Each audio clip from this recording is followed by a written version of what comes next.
Noche. En primer lugar quisiera agradecer a Lalo, el compañero, y al equipo por la invitación, ¿sí? Y la verdad que a mí personalmente y a los miembros de nuestra organización, del Movimiento Campesino de Formosa, del Frente Nacional Campesino, nos interesa mucho lo que se está trabajando en este espacio de soberanía alimentaria, ¿no? Lo estamos siguiendo y estamos aprendiendo un montón de cosas también. En este caso me vine directamente desde mi pago, ¿no?, a la facultad, o sea, exclusivamente, por eso no me paro a caminar porque estoy bastante cansado, ¿sí? Disculpen. Un poco, no sé, para ubicarnos, contar un poco brevemente quién soy y, bueno, algunos conceptos respecto a organización, experiencia, soberanía alimentaria, que no son científicos, sino son más de experiencia, ¿no? En primer lugar, soy de un pueblo que se llama General Belgrano, ¿no?, en honor al gran patriota, ¿no? Un pueblito chico, estarán los 12, 13.000 habitantes, que todos son de origen campesino, todos, ¿no? Y el 99% somos mestizos, un poco de indio, un poco de sangre europea. Y un 90% de esa población somos de cultura guaranítica, es una identidad fuerte. Hablamos en guaraní ahí, ¿sí? ¿Qué tiene que ver con la soberanía alimentaria? Algunas cosas tienen que ver. Bueno, yo nací en una colonia, le llamaban en esa época, en las poblaciones rurales o parajes, ¿no? Me crié en una chacrita de 10 hectáreas que compró mi papá. Somos 9 hermanos. A los 16 años yo empecé a salir de ese lugar. Fui el primero que empezó a hacer el secundario, pero para poder hacer el secundario mis otros hermanos no debían ir al secundario, sino que tenían que cubrirme, ¿sí? Bueno, las familias campesinas en la Argentina, en este caso mi familia es una familia más. Siempre fueron familias muy sufridas, ¿no? Ahora, ¿cómo se hace cuando la mayoría de las familias campesinas en la Argentina, en el caso nuestro también, no tenía ingreso económico suficiente? Trabajando. Era principalmente, y esto tiene que ver con la cultura guaranítica en el caso mío y con la historia, producían sus alimentos, el 90% de los alimentos. Y tenía tenían las familias, tenían un paquete de recetas, ¿cómo se dice? Culinarias, ¿sí? De comidas, y todas autóctonas, típicas, tradicionales, propias, ¿no?, que se fueron perdiendo y que hoy de eso queda muy poco, ¿no? Bueno, yo me crié en esa chacra y cuando a nosotros nuestros padres no nos explotaban, pero desde que uno tiene conciencia trabajaba, pero no es obligación, ¿no? Uno iba a la escuela por la mañana y por la tarde trabaja en la chacra, pero no es porque te va a castigar, sino porque es natural, ¿sí? Producíamos para comer, y en el caso de esa zona de Formosa, esa zona del país, el cultivo de renta era el algodón, que es una producción impuesta también por el imperialismo, ¿sí? Primero se tuvo que aniquilar al Paraguay para después elegir el Gran Chaco como zona de cultivo de algodón para las industrias británicas, ¿no? Bueno, eso incide fuertemente en la riqueza cultural, es decir, en el empobrecimiento de lo que antes era riqueza cultural, ¿no? Y esa semilla de algodón y el cultivo de algodón empieza a transformar el mundo de la agricultura campesina, porque ya era, en este caso en mi época, ya era parte de la Revolución Verde. Claro. Venía con un paquete Alguna gente de mi zona todavía le llama remedio y mi papá le decía veneno, ¿no? Una variedad de cosas, ¿no?, que se utilizaba. El algodón no era posible porque era muy plagoso, ¿no? Y había una serie de desmotadoras, o sea, industria del algodón, privados y otros del Estado, ¿no? El Estado lo promocionaba, ¿no? Todo el mundo se acuerda de que dice que fue en la época de la NUCE que mejor se pagó el algodón. Los primeros tractores se compraron con el gobierno de la NUCE.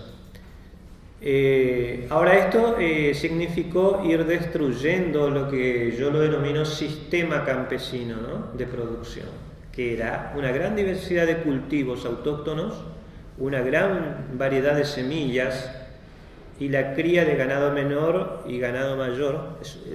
Pedro Peretti de Federación Agraria lo llama chacra mixta, ¿no? Para nosotros era una chacra campesina, ¿no?, un predio campesino.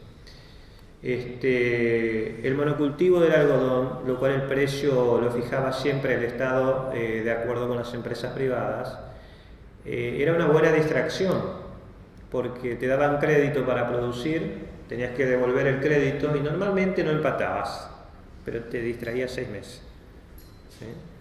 O los pocos pesos servía para en esa época comprar los útiles para los chicos que iban a la escuela, ¿no?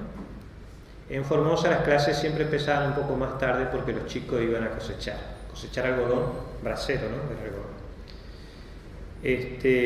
Bueno, yo me crié en ese ambiente, ¿no?, de gente muy sufrida, de familias campesinas muy sufridas que venían reponiéndose de 3 desalojos sistemáticos, ¿no? Desalojos, o sea, le quitaban la tierra a palo, fuego y sangre, ¿no?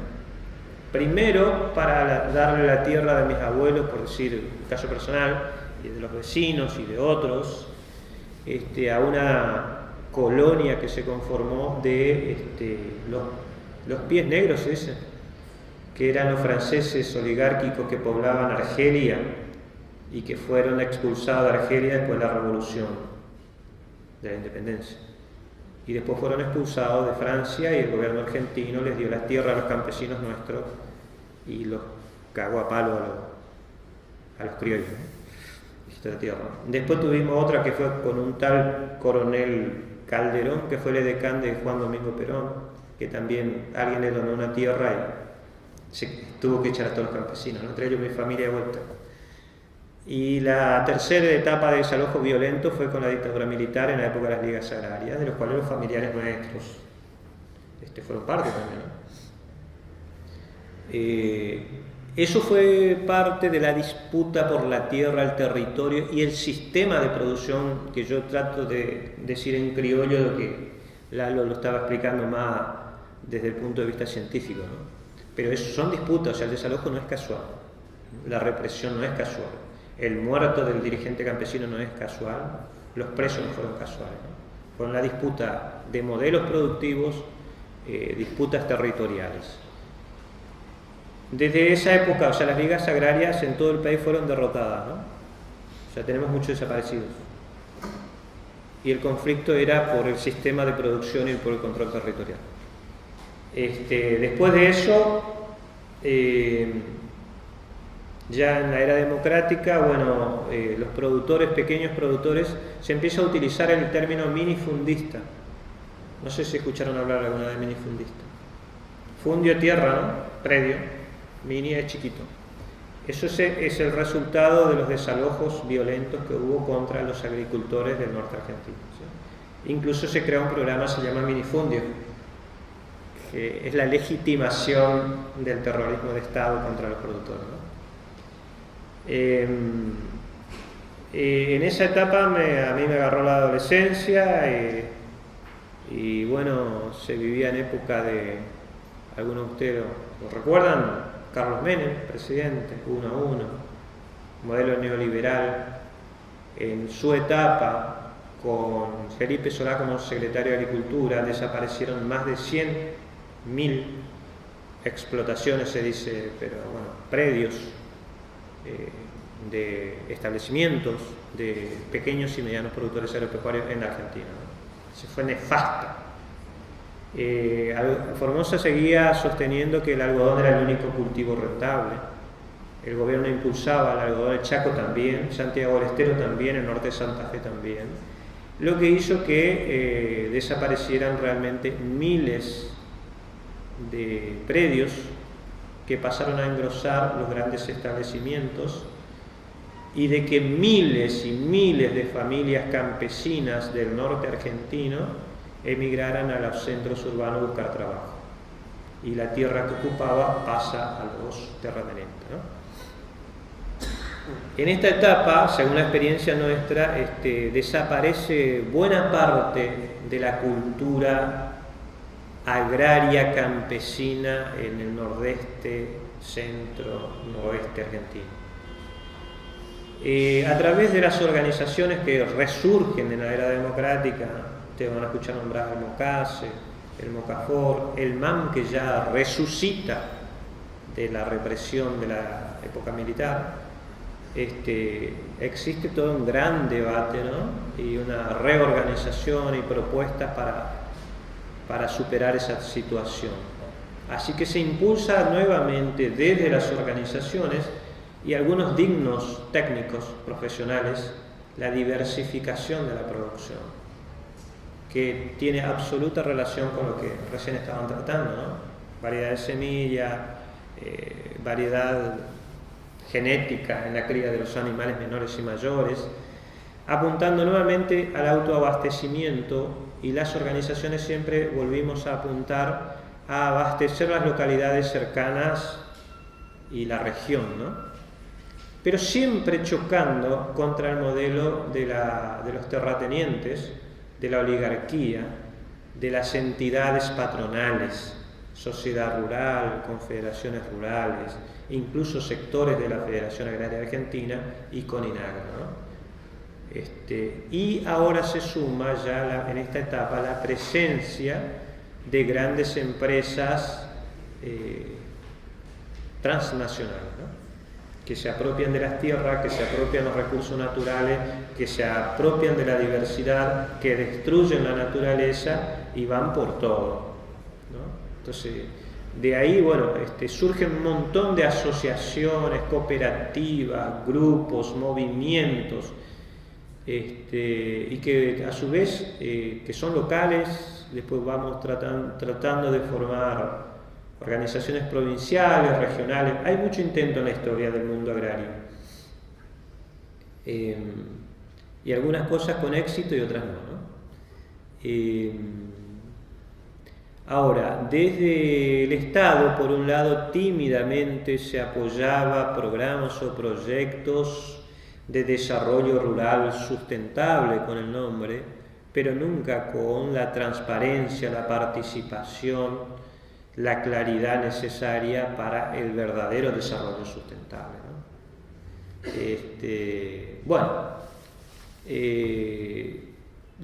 Lo fuimos piloteando. Por ejemplo, el inicio del MOCAFOR en 1995 se arman organizaciones locales en la provincia de Formosa. En este caso del pueblo General Belgrano, nosotros hicimos un relevamiento. Éramos chicos y no creíamos que podíamos triunfar, ¿no? Pero en mi pueblo había 552, creo que eran, pequeños productores agropecuarios, de los cuales el modelo oligárquico, keynesiano y también neoliberal, hoy solamente quedan 100 pequeños productores. Hay poblaciones enteras que desaparecieron.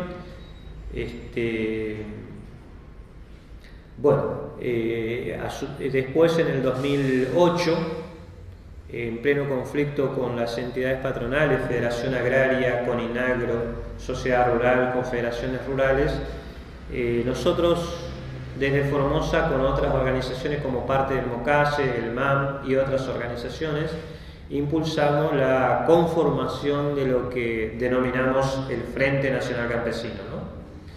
Y desde ahí venimos articulando grupos informales, algunas asociaciones, algunos movimientos, tratando de ser más fuertes, de pelearla juntos,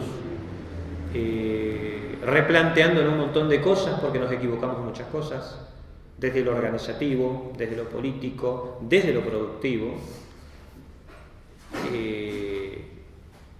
En el caso del Frente Nacional Campesino, si podemos decir qué cosa positiva logró algo, y podemos decir que hoy, en manos de varios miles de compañeros y compañeras campesinos, sostenemos o resistimos en algunos millones de hectáreas del territorio argentino.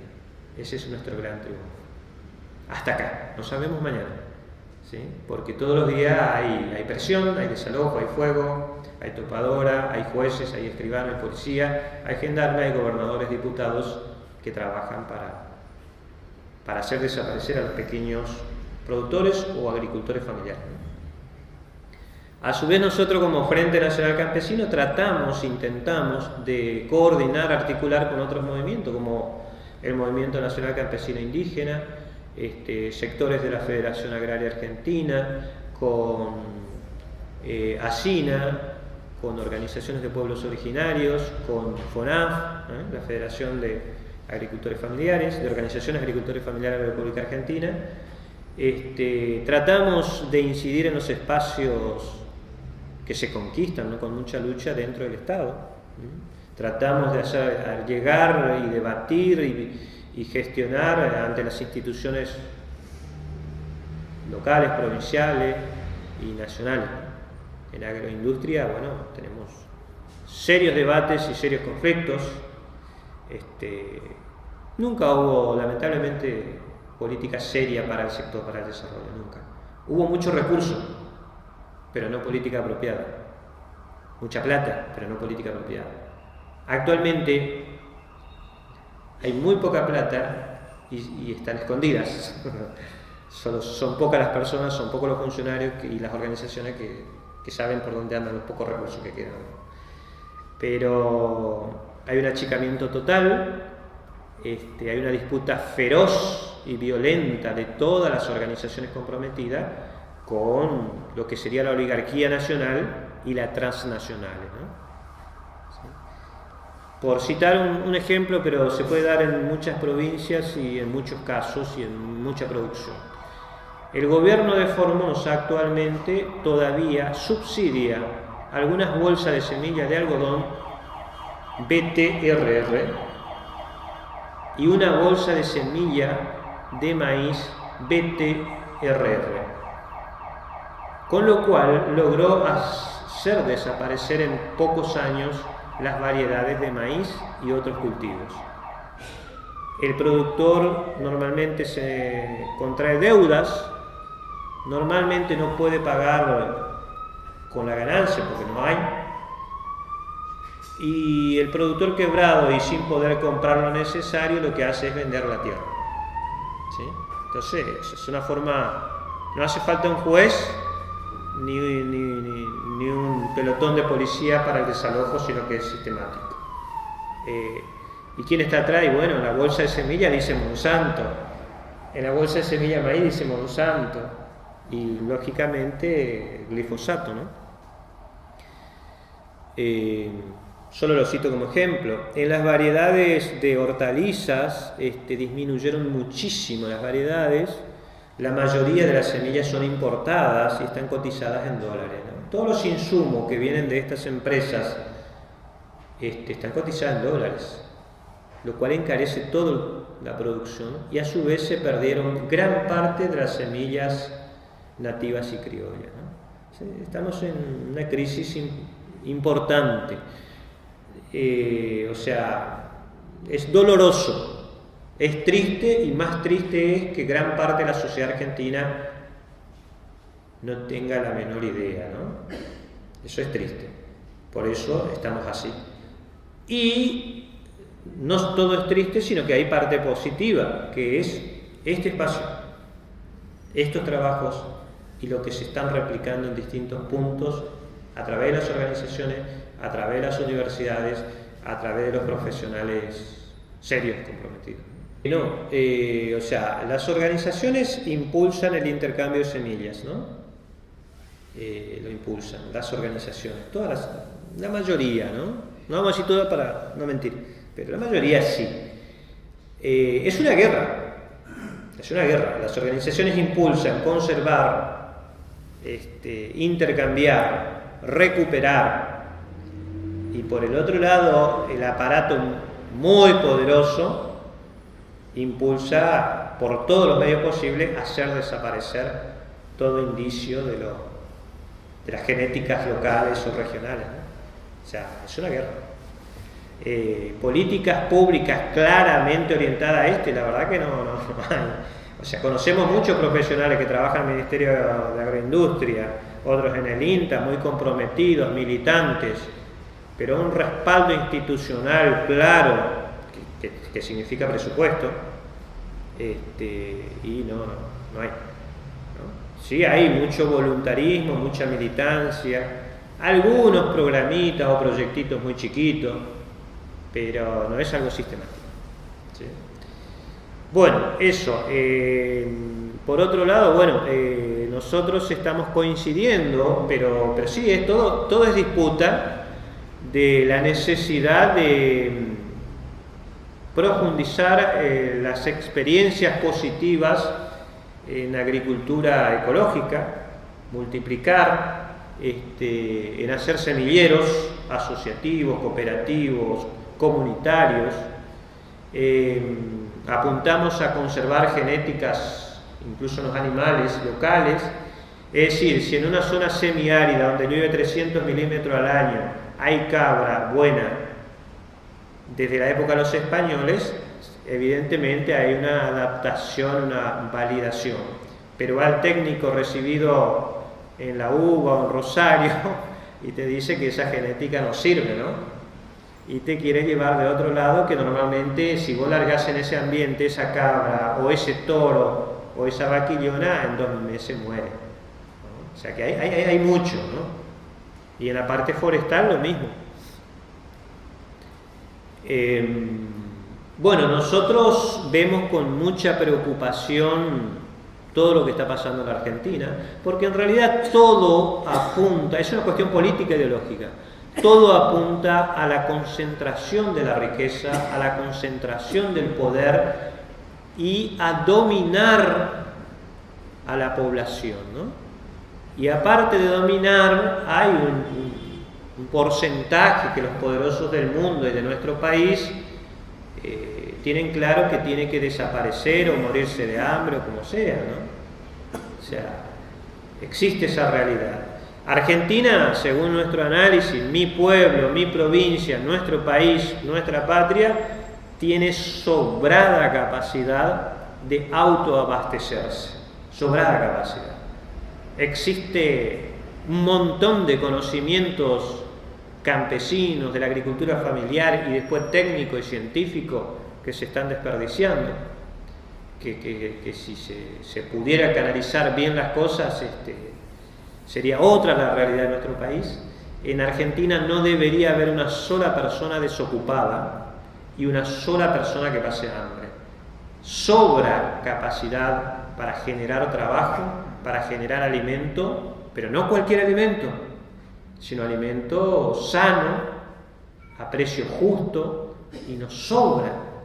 Y tendríamos para invitar a todos nuestros hermanos latinoamericanos que no tienen esa capacidad a hacer intercambio justo y también proveer a la alimentación del mundo, ¿no? O sea, yo venía hoy, me venía mirando el campo, o sea, uno cuando es del campo mira todo el tiempo cuánta tierra, cuánta producción y cuánto hambre y cuánta desocupación, y eso se tiene que revertir. Nosotros